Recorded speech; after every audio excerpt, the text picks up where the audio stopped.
Hello there! Today I'm going to be reviewing Triqueta, a game by Stefan Dora. And Triqueta, of course, is a modern portmanteau of two original Latin words. Tri, meaning three, and queta, meaning delicious slices of quiche. And yet this small box of wooden pieces contains nary a single egg. Although it does contain rabbits, which obviously lay chocolate eggs every year at Easter. But I know what you're thinking, is this game good? Because it looks flippin' lovely. Once it's all set up, 2 to 5 players will spend 20 minutes, half an hour, pondering over these chunky little circular piles of unknown animals. I made that sound a bit creepy actually. They're just unknown until you look at them. Tom! Yeah! This might seem complicated, so we're going to give you an example. Tom, do you know what that tile is? What's that tile? I don't know what it is. Well, look at it. Oh. What is it? Bear. It's a bear. Bear, it's a bear! Well thank done. you. Thank you. done. Thank you. Thank you. So now I've taken this bear. That's mine, right? I can keep it? No. Well, mostly not, no. We'll come back to that. During each of the 4 rounds, represented by these precarious flowers of stacked up bits, you will be choosing a tile, looking at it, and then putting it into one of these pots of animal pieces. There's one for each person playing, and the round will end when everyone has, instead of picking up another piece and adding it to a pot, decided to cash out animal style and take one set in its entirety. Doing that though means that you are then out for the remainder of the round. So ideally, maybe you'll put a fox and an owl in the same row, because you want them. And then someone drops a hot hog into the mix, and that's perfect. I'm out, I'm taking these. And if someone else had their eye on that particular collection of beasts, well, tough. You can keep digging through this stack if you want, or you can just make do with an owl. When you take one of these sets and pass for the rest of the round, these pieces are the ones that you actually get to keep. And you're going to do this 4 times, peeking at tiles, strategically placing them into pots, and then choosing the right time to tap out and taking those animals into your personal cabal. So far, so fun. We're having a chill time with colourful animals. But we're not really, it's not really a game here, is it? We're just like a baby playing with a colourful abacus. But that's because I haven't told you the main important rule. There's a problem here. And it's a problem that is aesthetically very pleasing. At the end of the game, 1 animal is worth 1 point. 2 of the same animal, that's 2 points. But 3, well, that's now worth the number on that animal's tile. 2 bears, 2 points. 3 bears, 10 points. That's a per bear point ratio increase of 18.4. And gosh, doesn't that feel nice to slot in? A trio of deer, happily snuggled together. I like to imagine this is a version of the Noah's Ark story, but Noah was feeling a little bit spicy. But you know what's considerably less pleasing than forming these perfect trios? Dumping any of the extra pieces on top. What's that worth now? Well, it isn't worth 10, it's now -1. And it will be another -1 for every other bear you end up with at the end, you doofus. Oh dear, oh dear, oh dear. I need 2 of these, so I'll take those and tap out of the round early. No, fictional example player, you don't need to do that. There's a pig in that medley. And Susan's got 3 of them already. Now it's possible that hypothetical Kev might grab that row just to spite you, but that owl and rabbit combo is clearly the thing he's gunning for. Okay, so I can hang in the round, even though I want that, and keep drawing pieces, spicing up that pot further for me, or making it increasingly untenable for other players.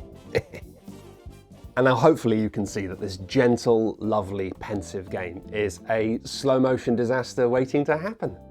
The game is so readily visible on the table around you that you're constantly able to see who wants what, as well as who honestly really doesn't want another sheep.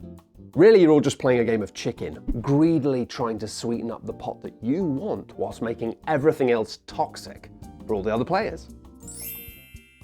What's cool about this design though, is that when you pick up a tile, just for a brief moment, a glimpse of time, you have secret information. and that makes you feel clever. I know something that you don't know. And in that brief instance of information and control, it's really easy to forget that in about 5 seconds, it's going to be another player's turn. They're going to be doing the same thing. And that beautiful sweet pot of yours you've been building up, they've put a pig in it. It's ruined. You really should have seen that coming. So if you're savvy, then you'll probably play safely and tap out early. But if you're the last player in the round, you can just keep drawing and adding tiles for as long as you like, which is dangerous, but also really exciting. It's just a very pleasant, gentle, and attractive engine that churns out fear and hubris, with every round starting with savvy, slow choices, and more often than not ending with players frantically grabbing anything they can as long as it's not that. I would say though that for a game this light and simple, which I think would be best enjoyed by folks who don't really play as many games, the game can take a lot longer to show itself when you play it with higher player counts. With 2, it is rapidly toothy as this duo of sets balloons out every round. Things rapidly get a little bit spicy. I might have too many owls soon. But with 5 players and splitting this set across that many individual pots, the implications of the game's design, of these collections being juiced up and then potentially poisoned, well, that often doesn't unfold until you're halfway through the game, and with players who don't play so many games, that really isn't ideal. One of the reasons that I still rate Skull as one of my all-time faves for getting folks into the hobby is that the implications of that game's design show themselves very quickly. And if you're here watching this, then you probably play enough games that the shape of something like this will be clear from turn 1 of the game, which makes it a really solid choice for a lazy Sunday chill out thing, or maybe a pre-big game session, a warm-up fun game, just get your muscles limber. But there are few things in this world more awkward than having to repeatedly tell players that a game you've just taught them, it's good actually, it's really interesting, you just gotta wait another 10 minutes. And then it'll be good. It's like telling someone to listen to your favorite album and then sitting on their lap while they do it.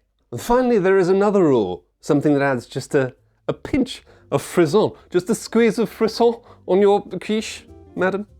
Only twice during the game, you may, instead of putting a tile into a row, look at it and then secretly place it in front of you for the rest of the game.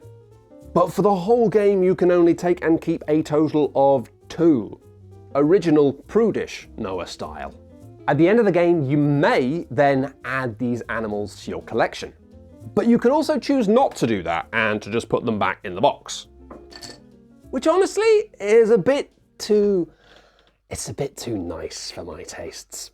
Now I do admire this though. It's a very elegant bit of game design. Rather than telling you, during setup, we'll discard a number of tiles based on how many players. It doesn't need to do that to stop players from being able to math it out and go, well, there's exactly this many of that animal left, so that and that, which wouldn't be fun. Instead, it simply gives each player a fairly weak power that has the same effect. It might help you out and get you more points at the end of the game, but at the same time, it basically lets you set up the game without setting up the game, which is neat. But I think I would have preferred it if these tiles weren't optional. If I want to hoard 2 private hogs, then please, let me suffer the consequences. Interestingly, the game comes with a mini expansion variant that sort of does this, adding dark tiles. These have new animals, wolves. They clump at the bottom of each stack, just like in the real world, and you take these tiles. They don't go into the pot. You must take them and keep them in front of you face down. And you must score all of them at the end of the game. And within these wolves, there are also normal animals, see? So you've got to be careful because you might blow more rabbits than the shed can take. So this adds an extra element of push your luck, but only for the players who've already dug down to the very bottom of that risk trifle. And so I like Triqueta. I like it a lot. It's very fun to handle and play. But this Wolves expansion kind of confirms something that I had sort of already worked out. It's a game that's trying to sit in too many chairs. It isn't quite crunchy and sharp enough to be truly exciting for hobbyists like myself, but it also isn't streamlined and immediate enough for more casual groups. I think the optional wolves stuff gets it closer to being the kind of game that I'd absolutely love, but despite that, I still find myself preferring the simplicity of the base vanilla game. And as a side note, I don't know if it's just me being Captain Sausage Hands, but as pretty as these towers are, they are a real fiddly faff to set up. And maybe I'm just incredibly impatient too, that's incredibly possible. It's not a deal breaker, but here's something that might be.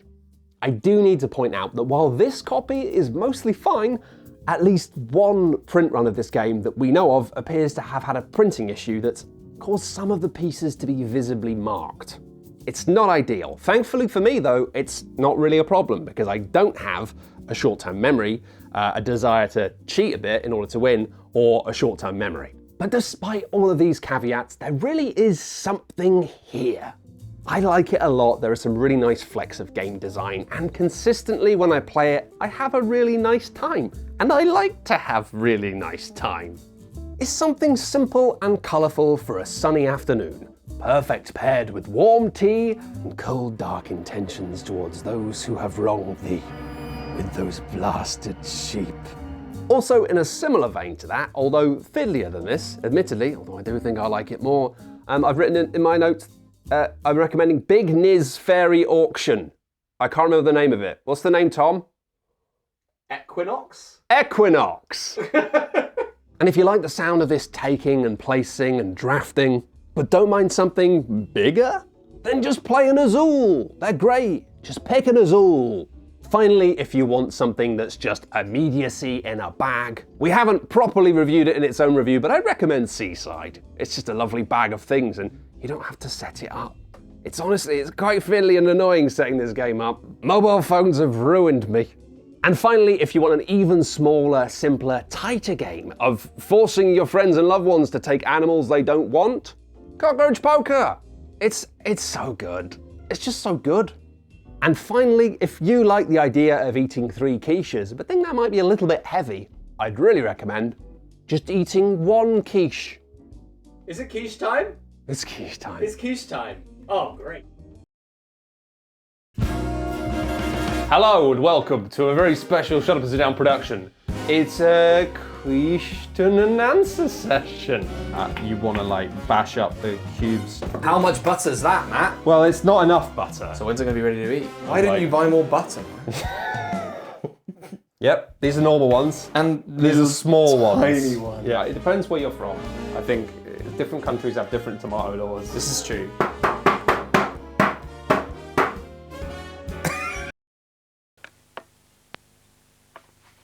So proud.